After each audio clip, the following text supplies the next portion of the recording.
So we've installed the Brand Blast content engine into one of our sub accounts. Now we're ready to onboard and create some content. This video is just going to go over the onboarding process and what that will look like for your clients. It's just a simple 3-step process. Enrich your brand, create some content, post the content. It says 4 steps, but the 4th step is actually complete, so ignore that. Also, we're going to be using a test account today. So you're going to see that there's already some content and some data created and pre-populated. Just ignore that. We're just going to go over what each step looks like. So I am in here and it's my first time seeing this. So I see this pop up. I see our onboarding process start. It says, welcome to the content engine. Let's start by enriching your brand. Go to branding. And this will all be blank. It's not blank for me, obviously, but it's going to be blank and it's going to say enrich brand. And with this little pulsing icon around it, it's going to have our URL, or they can put whatever URLs in there for their business. It's going to say first enrichment's free. After that, it's like 5 cents if they want to keep re-enriching and adding stuff. We hit a lot of data sources, so it's not cheap, but the first one is free. So I'm going to hit enrich brand, starting, and then you're going to see it's going to go through and do these different steps. Okay, so it's done, and as you see, it populated everything. Doesn't change much from what we already populated before, obviously, but this should all be populated. When it comes to the social media posts, the top 4 cards, the brand and business information, the brand styling, the brand voice, and the customer avatar are the most important.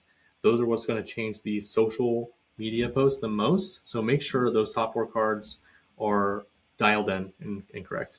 So see, I could probably expand on this brand voice, say what type of terms I say, what I don't say, etc. That can all be edited manually. The bottom cards, when it goes over like customer pain points and product metrics, offer details, social proof, all that stuff, that is mostly for the ads. So that gets used heavily in the ads. And we can go over that later.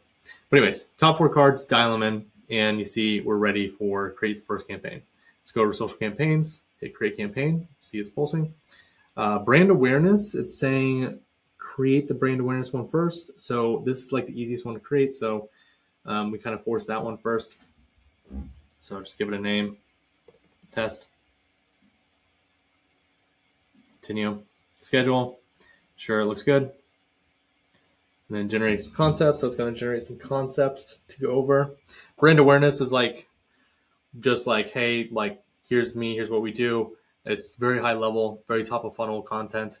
That paired with educational content is what we do the most. But yeah, this stuff is pretty easy to do. So create campaign.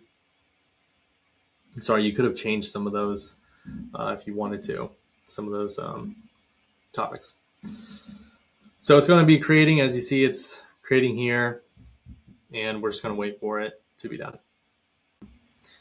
Okay, awesome. So we're back. That took about 5 minutes, and let's check out this campaign. This is for PaintViz, which is a color visualizer tool for painting contractors and painting franchises. So looks good. Makes sense. Yeah, it's like a mix of painting and technology and stuff. Okay, cool. Makes sense.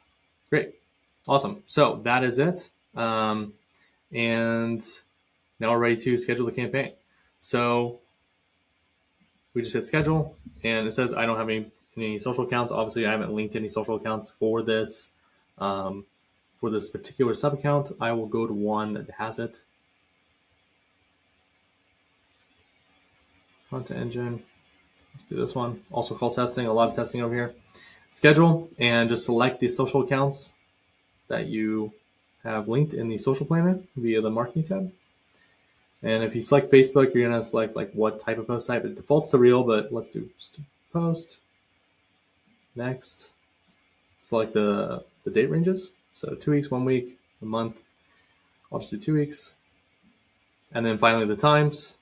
Do a quick select for the times or just randomize. And then if I hit send to scheduler, it would actually schedule all these posts for all these dates.